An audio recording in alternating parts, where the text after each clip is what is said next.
तो हेलो नमस्कार बच्चों, एक बार फिर से आपका स्वागत है मेरे यूट्यूब चैनल अमवी साइंस वर्ल्ड में। तो आज हम सीखने वाले हैं ट्रिक के साथ किसी इलेक्ट्रॉन बिंदु संरचना बनाना बहुत ही आसानी से। हम सीखने वाले हैं इसको बहुत ही आसान शब्दों में, बहुत ही छोटे से में। तो हम आपको सीधा ले चलता हूँ क्लास में। तो चलिए देखिए, हम सबसे पहले हम पानी को ले लेते हैं H2O। सबसे महत्वपूर्ण तत्व है H2O। इसकी जो इलेक्ट्रॉन बिंदु संरचना है किस प्रकार से बनाई जाती है, सूत्र बनाना मैं आपको सिखा चुका हूँ क्लास में। आपको वहाँ पर जाकर देख लेना है कि किस प्रकार से सूत्र बनाए जाते हैं। H2O लिया है हमने, तो यहाँ पर हाइड्रोजन कितने हैं, 2 है। ऑक्सीजन कितनी है, 1। अब हमने पता किया था कि ऑक्सीजन कौन से वर्ग में आती है, 16वें वर्ग में आती है। तो इसका इलेक्ट्रॉनिक जो इसकी संयोजकता होती है, जो 16वें वर्ग में आती है, उसकी संयोजकता 2 होती है। तो इसकी संयोजकता 2 है, तो मतलब बाह्यतम कोश में इलेक्ट्रॉनों की संख्या कितनी है, 6 है। बाह्यतम कोश में इलेक्ट्रॉनों की संख्या कितनी है, 6। हाइड्रोजन के पास कितने इलेक्ट्रॉन होते हैं, हमेशा 1 इलेक्ट्रॉन होते हैं। तो ये क्या करते हैं, आपस में बंध को साझा कर लेते हैं। आपस में क्या कर लेते हैं, बंध का साझा कर लेते हैं। तो बंध का साझा करेंगे तो इस प्रकार की एक स्ट्रक्चर बनेगी। वैसे इसको आप इस प्रकार से भी बना सकते हो, लेकिन इलेक्ट्रॉन बिंदु संरचना आप इस प्रकार से बनाएंगे, बंध को साझा करता हुआ दिखाएंगे। उसी प्रकार से हम बना लेते हैं NH3 के। NH3 नाइट्रोजन कौन से ग्रुप में आता है, नाइट्रोजन आता है 15वें वर्ग में। 15वें वर्ग में आता है, तो इसकी संयोजकता कितनी होती है, 3 होती है। रटाया हुआ है, बिल्कुल अच्छे से बताया हुआ है।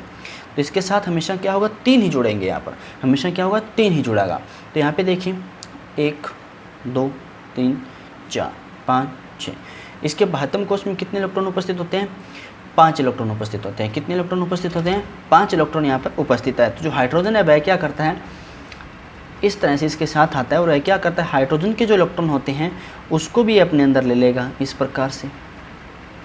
और क्या करेगा, हाइड्रोजन भी इसके एक इलेक्ट्रॉन को क्या करेगा, अपना बना लेगा। अब देखिए इसके इलेक्ट्रॉन गिनते हैं, 2 2 4 5 6 7 8। यहाँ पे नाइट्रोजन के भी 8 इलेक्ट्रॉन हो गए और हाइड्रोजन के भी 2 इलेक्ट्रॉन हो गए। हाइड्रोजन की संयोजकता भी पूरी, नाइट्रोजन की संयोजकता भी पूरी, मतलब इसका बाह्यतम कोश फुलफिल हो चुका है। इसी तरह हम एक और सीखते हैं C2H6। C2H6 कार्बन की संयोजकता कितनी होती है, 4 होती है। कौन से वर्ग में आता है, 14वें वर्ग में आता है। संयोजकता 4 होती है।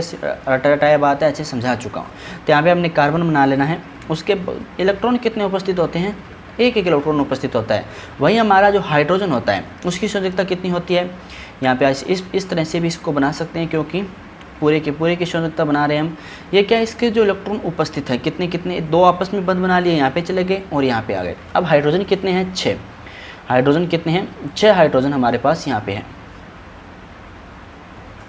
क्या है, 6 हाइड्रोजन है। सभी हाइड्रोजन के पास क्या होता है, 1 इलेक्ट्रॉन होता है। सभी हाइड्रोजन के पास क्या होता है, 1 इलेक्ट्रॉन होता है। तो यहाँ से ये कार्बन क्या करता है, जो ये वाला कार्बन है वह क्या करेगा, इन सभी को अपने साथ ले लेगा। ये भी क्या करेगा, सभी को अपने साथ ले लेगा। ठीक है, ये हाइड्रोजन भी क्या करते हैं, इसके साथ बंध बना लेते हैं। आप इसको लिखना चाहो तो इस प्रकार से भी लिख सकते हो।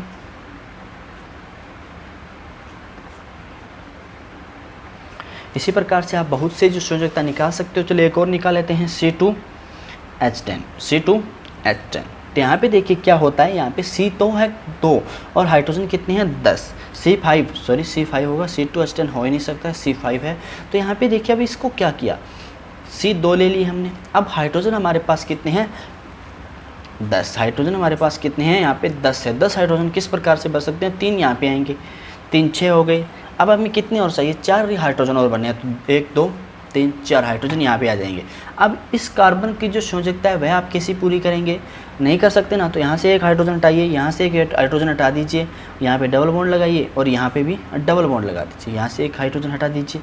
अब देखिए अब क्या हो रहा है, इसमें एक डबल बॉन्ड उपस्थित है। क्या, एक डबल बॉन्ड उपस्थित होने के कारण क्या हुआ कि यहाँ पर इस तरह से हाइड्रोजनों की जो स्थिति है वो बन जाती है, नहीं होगा सॉरी, यहाँ पे सिंगल बॉन्ड होने वाला है। तो ये देखिए 3 हाइड्रोजन यहाँ पे भरे गए, 2 यहाँ पे, 5 इस कार्बन की 4 हो गई, 1 6 7 8 9 10। ये क्या है, इस प्रकार से आप संरचना बना सकते हैं, इलेक्ट्रॉन बिंदु संरचना।